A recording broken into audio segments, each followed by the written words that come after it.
Hi, good evening, everyone. Thank you for joining us tonight.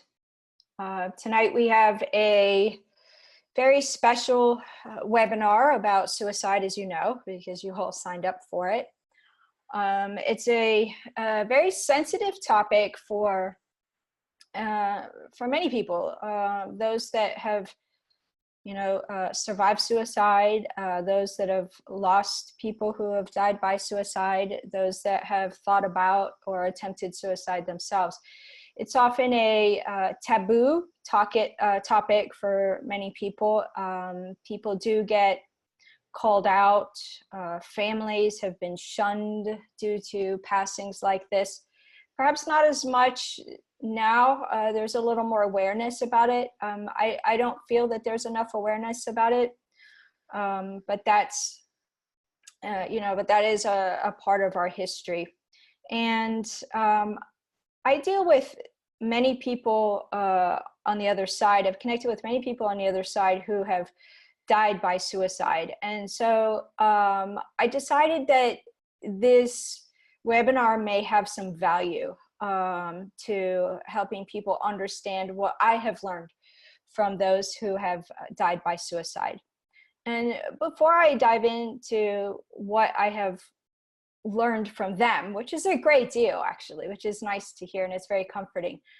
Before I dive in on that, I would like to share just a little bit of my story. I do have some experience with suicide, unfortunately.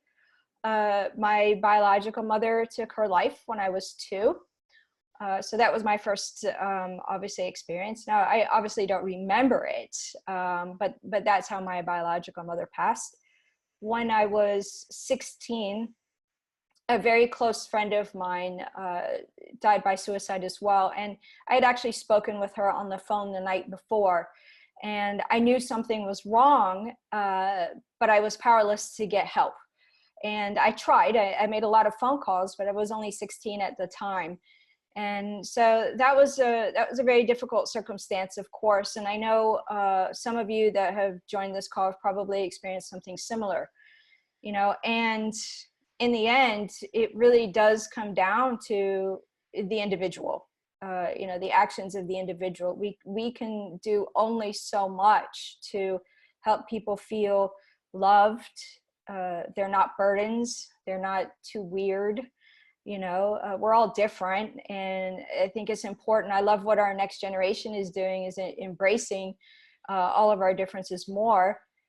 It's important that we just offer kindness to one another and be a non-judgmental ear when somebody is dealing with deep depression and has thoughts of suicide.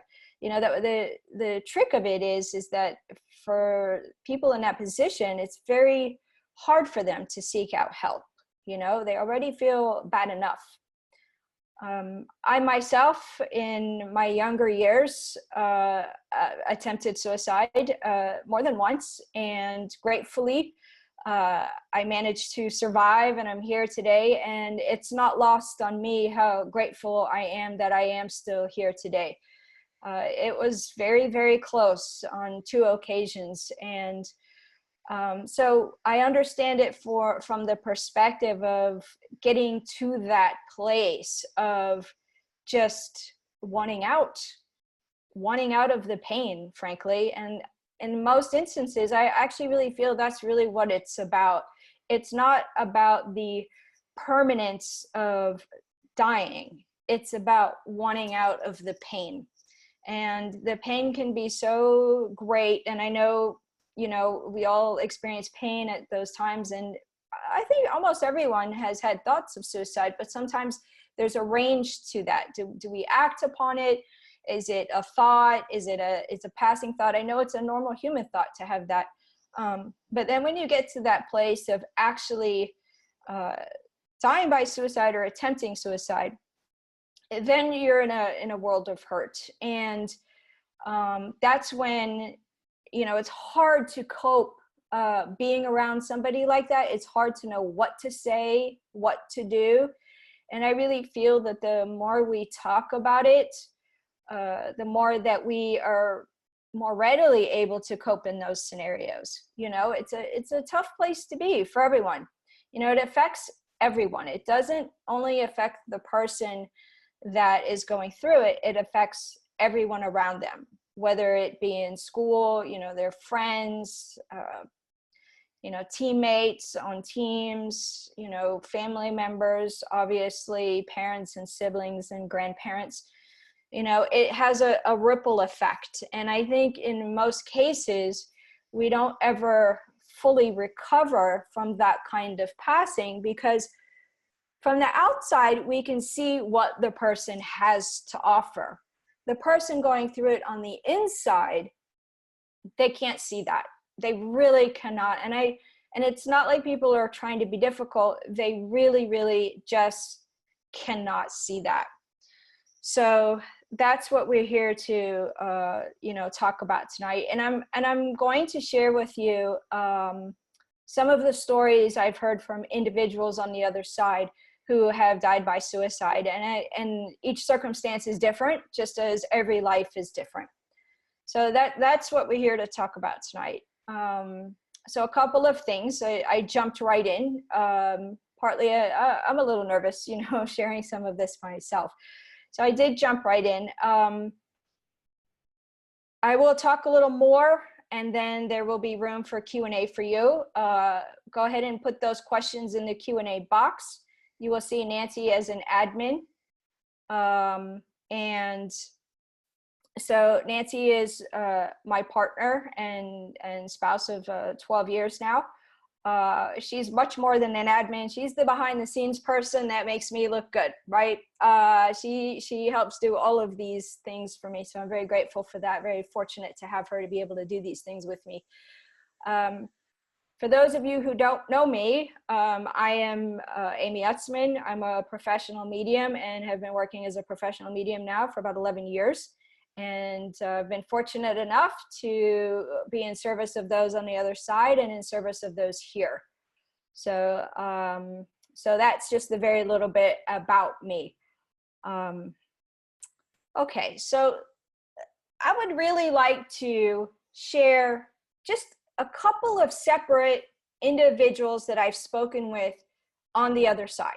And these are all come from actual readings. They come from readings over the years. So, and like I said, each scenario is different. So it's important that we also take that into account. But I can only tell you what I've learned from them. And it's actually really quite beautiful. So the most common instance I find is it's a not planned suicide. It's, I just couldn't take it anymore in that moment. And I don't want to go into details about the various ways people do take their lives. That part doesn't matter. It's the outcome that matters, isn't it?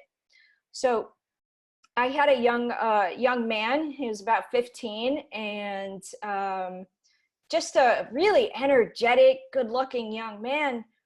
Used to play the, I think it was a saxophone or trombone maybe. I remember him talking about an instrument that he played, and this was one thing that really stood out for his mother, because he played a lot of instruments. And he was, you know, lively. He is, I should say is really, because he is. He's still very lively on the other side, great sense of humor, just good looking young man. And he said to his mom that I did this because I couldn't take the pain at school anymore.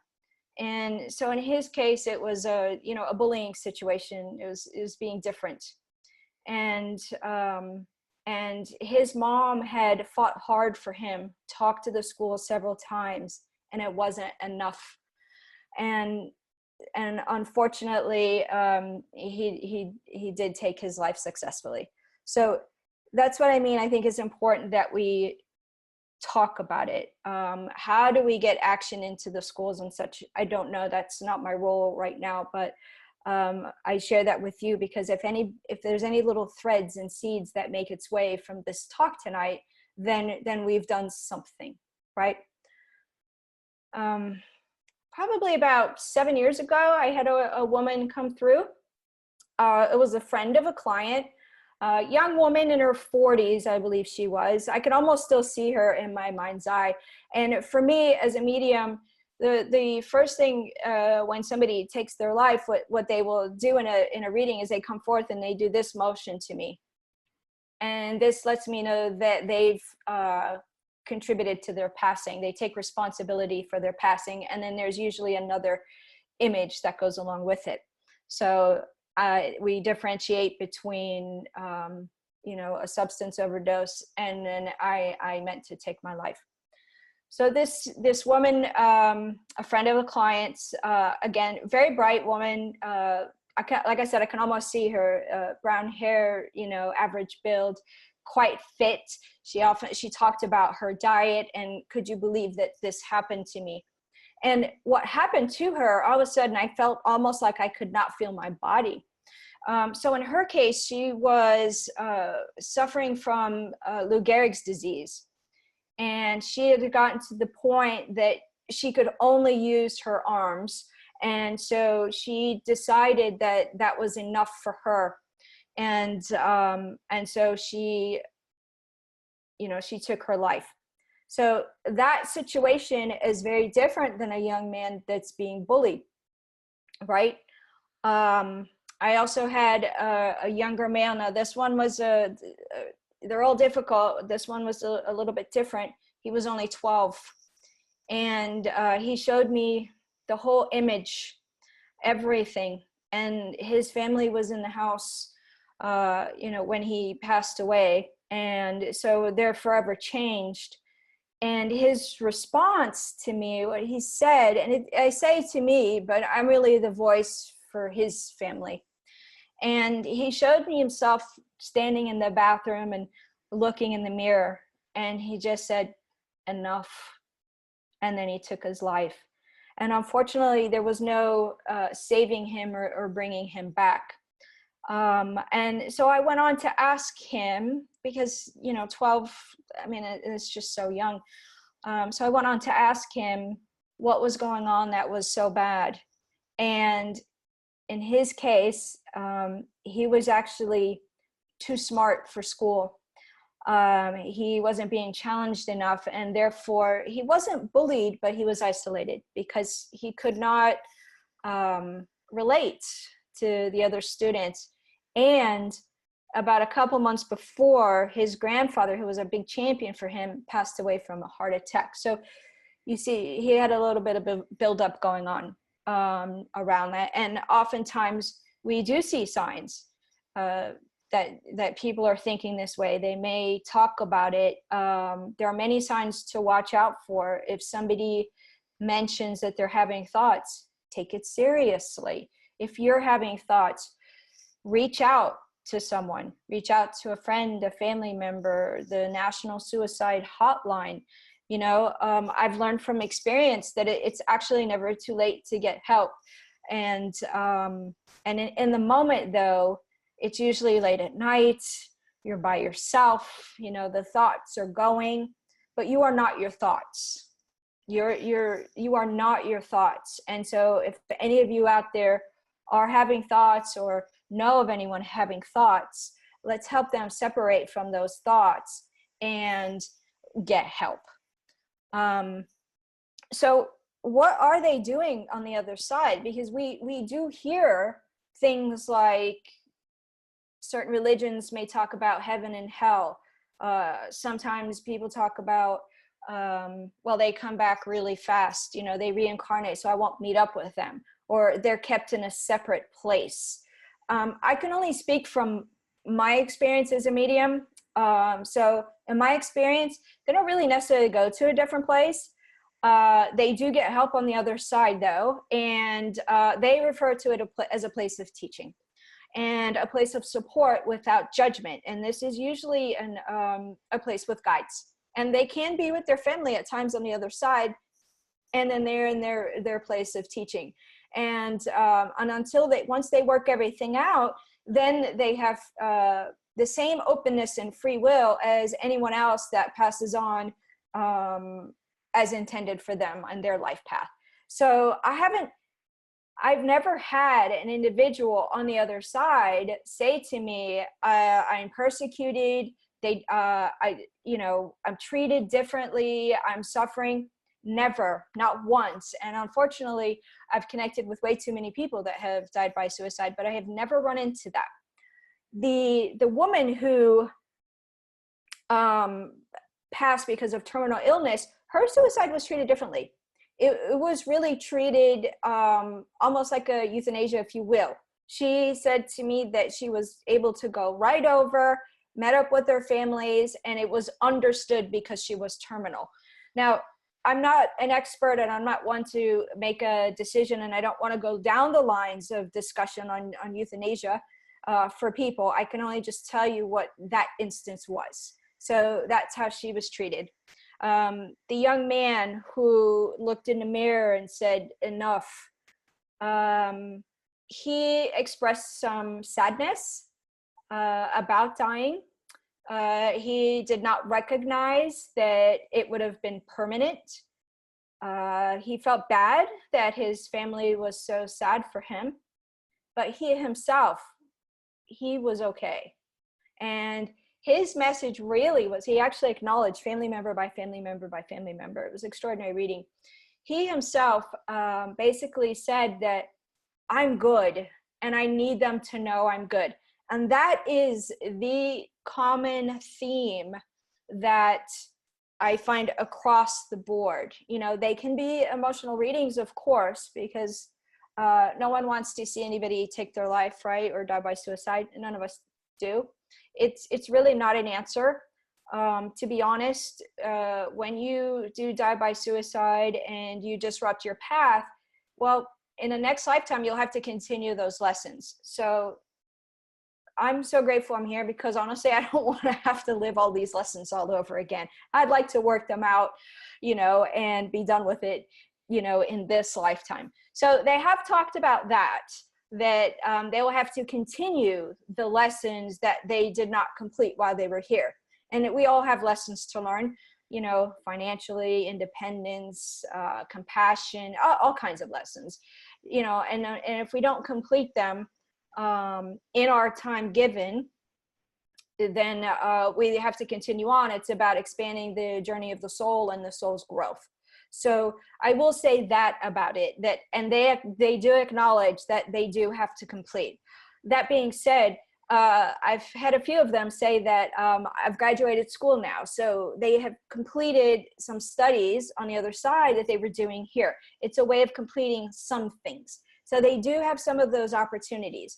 So, you know, let's try and, if we can, think about dying by suicide in a different way. Let's try to, little by little, change up the misconceptions. Take it into your heart that they're not suffering, you know, on the other side. Because really, honestly, that has not been my experience. I have found nothing but extra love and support.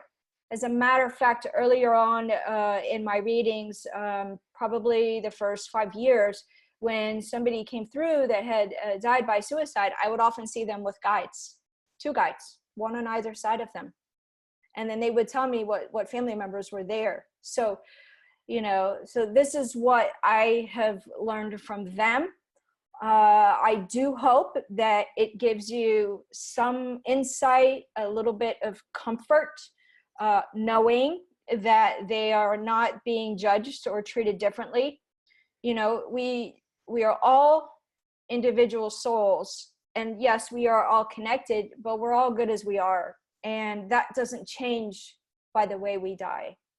And I think that is really important to take into account, that they are loved the same way, maybe even get a little more support because they need it at that time more than we do. I still want to remind everyone again that it is still not considered okay to die by suicide. I don't want to romanticize the idea that because we do get love and support, that it is considered okay. You see, the other side is not about judgment. We here are about judgment. That's part of the human condition. But on the other side, on the soul level, we're not about judgment there. But that still doesn't make it okay. You know, so if you're ever thinking about taking your life, I would encourage you once again to get help. You know, oftentimes in that state, it is just so dark that you cannot see a way out. To other people around you, it'll be obvious, but for you yourself, you won't see a way out. And rest assured, there are many avenues that you just cannot see. So get help, you know, reach out. And those of us that someone has reached out to, we jump into action because we care. People don't just tell you that they love you just because they're family. I also learned that. I thought, well, everybody just tells me that just because they're supposed to. And I've learned differently. It's not true. You know, people do. They love you. They want you around. And so I think that's also important to remember. So while you may not see an avenue out, while you may feel like a burden or a problem, or you feel like the whole world is crashing down, there are always avenues that we can't always see for ourselves. So it's important that we get the support and help, or we offer support and help. And if you don't know how to offer support and help, then talk to someone else who maybe can assist you too. Okay? So I hope that helps some. Okay, so I have a question here from Linda. Is there an even higher likelihood that children of someone who passed from suicide will also attempt suicide? Well, Linda, you know, I can't speak fully to that. I'm not necessarily qualified to speak to that. I've known of the children of someone. I have known of some scenarios where I've known of both scenarios. I was just going through my mind thinking about the readings that fall in this category, and my experience outside of that. And I've actually run into both scenarios. So I don't know that it can be predicated on based on a parent taking their life, that there's a highly likelihood. But honestly, I'm not an expert in that aspect, so I can't fully speak to that as a statistic, but a very good question all the same. And I would say this, you know, kids do, you know, idolize their parents, and, you know, and obviously when a parent takes their life, then the kids might think that's an okay because they're in so much pain. So obviously we have that level to it, but that's what I can say about that. Very good question, though. Okay, next question is Janice. Does the soul experience something different if they commit suicide when they have a substance abuse problem, and the person would never want to do this one off of drugs? Brilliant question. So in my experience, the answer is yes. Now, what happens, so you've got actually two things here, Janice. You have the person who is dealing with substance abuse that is having suicidal ideation, and you're right, and they're thinking about acting upon it. So you have that scenario. And obviously drugs really highly influence our thinking because they bring us down, right? And a lot of things go awry when we're dealing with addiction. So you do have that scenario, but you also have this scenario of somebody overdosing accidentally, and it will be a lot of times ruled a suicide, but it's not necessarily meant to be a suicide. I've had that come through in a reading as well, where they've told me the paperwork about my passing is wrong. So in a case like this, I've had this happen multiple times as well, where a person comes through, they tell me they take responsibility, and then they say accident. And then they give me the feeling of being high. Now, it's an unusual feeling for me because I'm not one that deals with substances, but I've learned to recognize the feeling of I'm not thinking clearly. And so they give me that feeling and an awareness of substance in the system, not thinking clearly, but I also didn't mean to die. So I feel like you've got two different scenarios there. As far as what the soul experiences, well, the soul is an amazing thing, because a lot of times what we may see happening physically to somebody is not necessarily the same suffering you might have on a soul level. So at the same time, in these instances, they will still have the support, because there's a lot to work through in this kind of passing, right? You know, whether it be accidental or purposeful, you're still cutting your lifeline short, your path short in this way. And so there is more to work through. I hope that answers your question. It's a really, really good question. Okay. So the next question, we have somebody that's anonymous. Thank you for joining us. If a person has a suicide attempt in life, how is it that's seen by others and higher powers? If a person has a suicide attempt in life, how is that seen by others and higher powers? So I'm slightly confused by the question. I'm going to take a stab at it though. So those on the other side, whether it's our loved ones or our guides, obviously when they see somebody in this kind of pain and somebody's attempted suicide, in many ways they try and intervene. You know, they really do try to intervene to prevent a passing, and not every time is it successful. So you have that kind of support from the other side. So again, it's not seen as I'm judging you, I'm attacking you, you are weak. It's not seen as being weak. It's seen as you need help, you're intended to be here longer, we're going to try and intervene and keep you here. And so that actually happens to a lot of people where you know, they should have passed by everything that was done, and yet it's a miracle that they're still here. So I'm one of those, you know. So so you have that side. As far as how's that seen by others, if you mean by others here, well, everyone's different. You know, so I'm not sure if that's what you're asking. How is that seen by others? If you're meaning those here, perhaps you could type that in and clarify back in the box. Otherwise, I hope I've answered that question for you. Okay.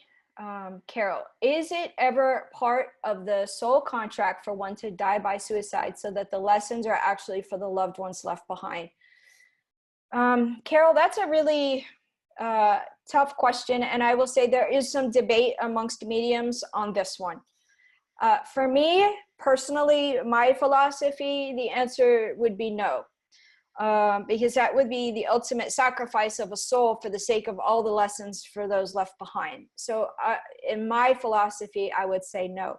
I know that there are some other mediums that do believe that that could be a part of your soul contract. So you know, what we do know as mediums is we don't know everything. So I can only go based on my philosophy as others go based on their philosophy.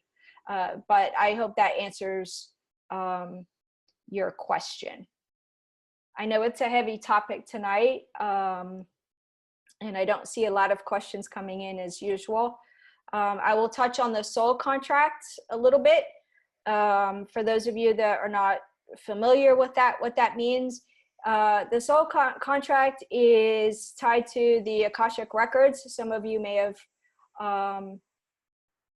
heard of the Akashic records and what your soul contract is. So essentially, the idea of the soul itself is we live many lifetimes in order to round out that soul. We have many experiences, whether it be being a male in one lifetime, female in another lifetime, you know, different types of religions. We have different types of financial, you know, so as many different scenarios as you can think of, we experience in order to grow our soul, you know, and so that's the idea of the soul in a very limited, brief term.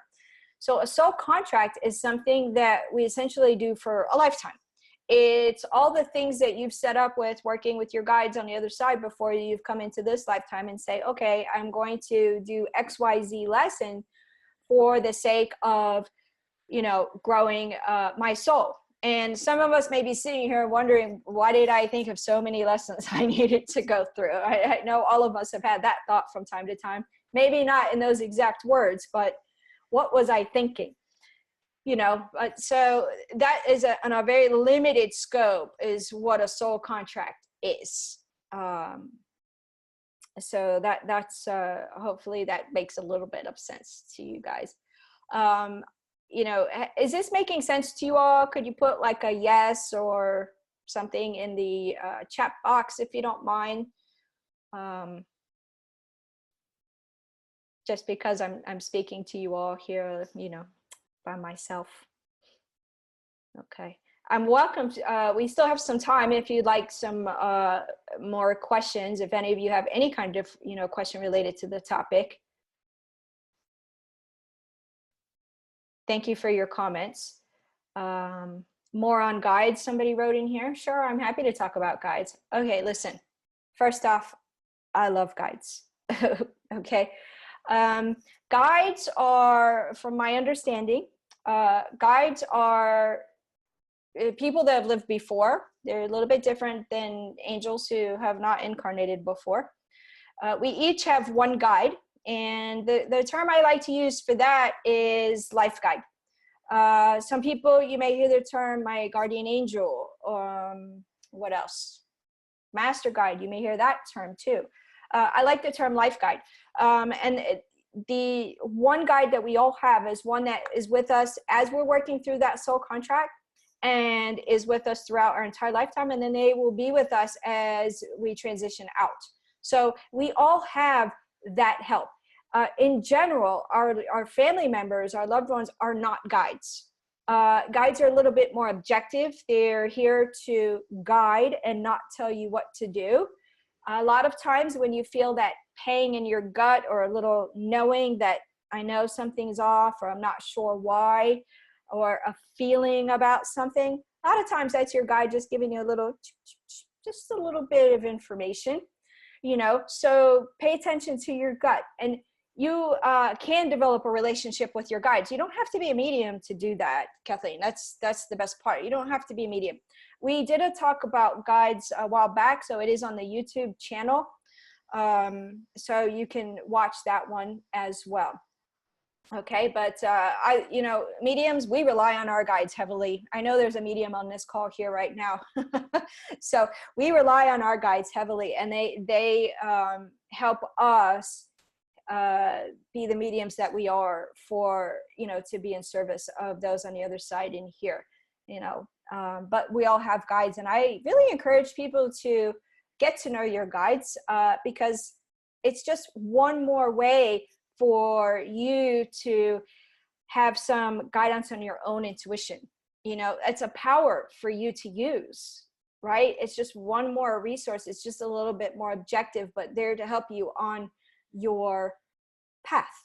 So why not get to know them? Because a lot of times we get into situations and we get lost and confused, or we don't know which direction to turn, you know, and so your guides can be an avenue for you on that as well. So like I said, the talk on guides is on the YouTube channel. I see Nancy has posted that in the chat box. So you can learn a little bit more about that there. Okay, I see we have a question from Virginia. Is there ever more than one guide, either at the same time or at different times? Yes, absolutely. We absolutely have more guides. So it's part of your journey, really. Sometimes if you're dealing with a financial issue, you may have a guide step in and help with that, and then as you work through that, they might step out. Most mediums have a team of guides, frankly, that assist in various forms of teaching from the other side for us.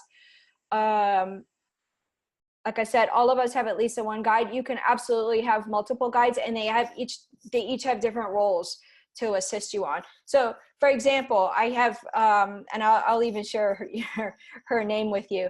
I have my, you know, my life guide is Tatiana. I've known her since I was a child. So I've been lucky to know her my entire life. And so she does certain things with me. I have a couple of teachers on the other side. So I had one team for a while, and then at one point, all of a sudden, they left, and then I got a new teacher, a guide in, and he actually does not speak much, but he teaches me a lot. It's really fascinating how it works. So I had a guide teach me how to work psychically, because a medium first, I developed my psychically, and I am a medium that spirit trained through my guides. So I've had various guides assist with different things, doing medical intuitive readings. I had the two doctors that I just really enjoy because they're so academic, right? So you can have multiple guides, absolutely. All right.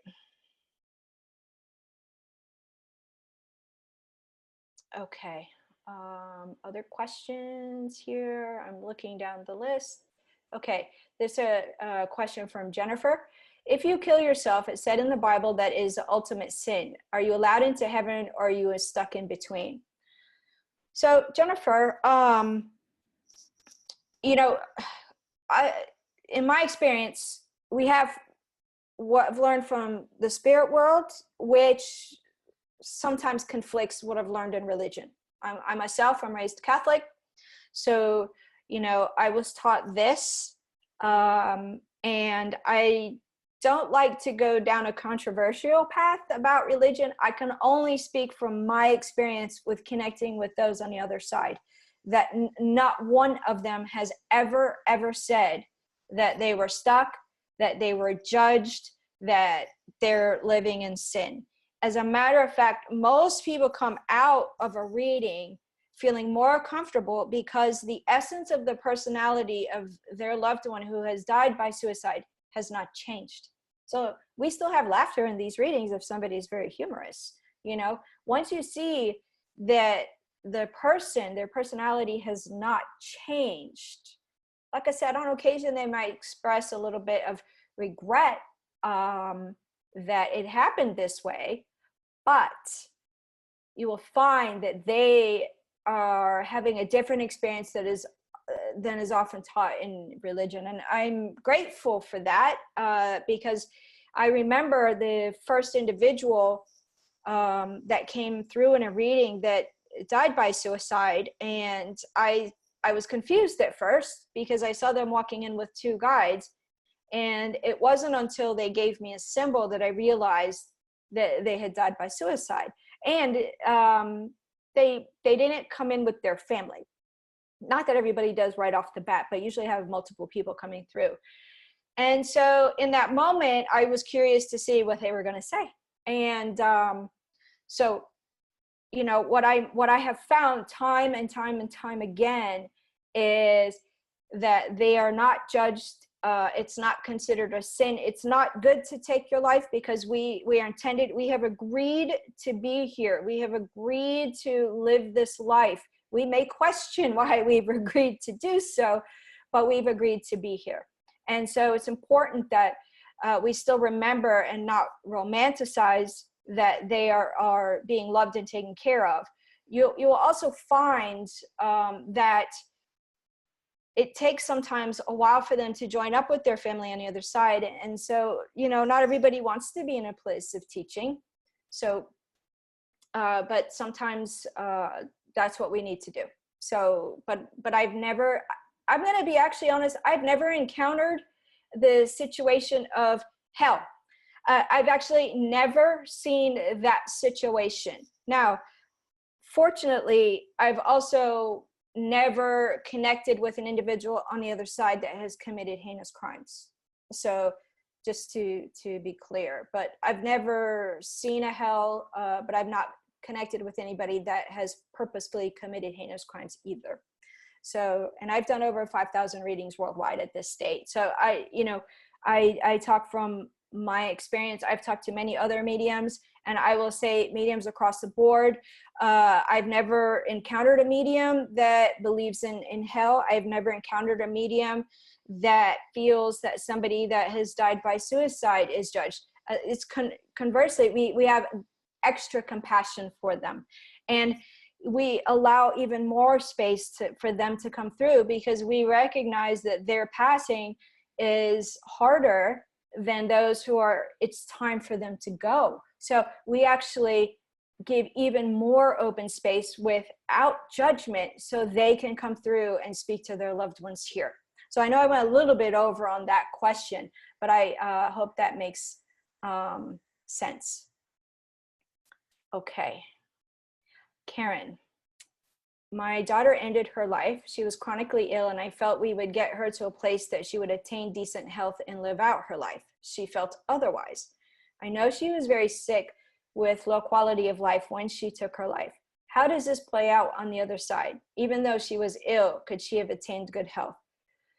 So Karen, first off, I'm so sorry for the loss of your daughter in this way, and the journey that you all went through with a serious illness like this. So, you know, the thing about this, Karen, is, like I said, every suicide is treated differently. You know, everybody's circumstances differently. Now, there's a couple pieces to your story here. Maybe you felt that she could have been better or could have gotten better. I would say we may not know the full answer to that. I often do find that people on a soul level within themselves know some of these answers. And so you might have that avenue where she knew that answer, that she may not get better. That could be a scenario, and she opted to not live out that way. She could have also had this scenario, obviously when we're very ill, just by the physiology alone, that brings depression in, not to mention the medications, and then you take out, you're more in a place of existence than living. So that could have been a part of her thinking as well. You know, so I can't answer if she would have been better, if she would have recovered. A lot of times they will answer that in a reading and say, well, I wouldn't have gotten better, or there was no more that could have been done for me. They may answer that. So in how she was treated from the other side, my sense probably with her is, in this case, probably, and this is just a little bit of psychic information coming in, my sense about this is that it would have been treated in both ways. That you had an opportunity to try a different path and you didn't, but we're going to assist you as you're here. So I don't think in this instance it's going to be exactly clear cut as like the examples I gave, you know. So I'm sorry for the loss for you and your family. I know there's not much I can say that will make it better or different. But my sense is, just allow me one moment here. My sense is that on a soul level, she was picking up more than either she wanted to share with you or was able to share with you. And, you know, in a situation like this, as difficult as it is, I think sometimes it might be helpful to respect the decision. And I only say that it's in conjunction with somebody that is like dealing with terminal cancer and they don't want treatments anymore. You know, I think at that point, then we respect their decision because they're the ones living through it. You're affected by it and you're going it through it with them, but we're not in their physical body. So this is not an easy scenario in any way, shape, or form. But like I said before, no one's ever really judged. Judged is here. we are harsh. We really are harsh and judge one another here. So, you know, and I'm sorry that you all had to go through such a long journey like that, but chances are she's better off than we are at this state now. You know, she's had time to transition and probably feeling all full and whole and doing great. So, you know, I hope that helps a little bit. There's never any easy answers to this, is there? We just have to respect the grief. But thank you for being brave enough to ask the question. Okay, I think we'll do one more question here, unless somebody has one coming up in the next minute or so. Janice, does the soul of the person who commits suicide come back to another life earlier than originally planned, or do they wait for their other loved ones first? Great question, Janice. I've actually had both things answered. So I've actually had it answered both ways by people on the other side. Some of them have said that they're preparing for their next life, but it won't be like, it wasn't immediate, but it would be faster. So, and then I've had others that say, don't worry, I'll be here for you when you come. So I've actually had both, had it said both ways. Now I'm going to add just a little complexity to this, because if you think about the soul as a hard drive, and there is a webinar about the soul, also on YouTube.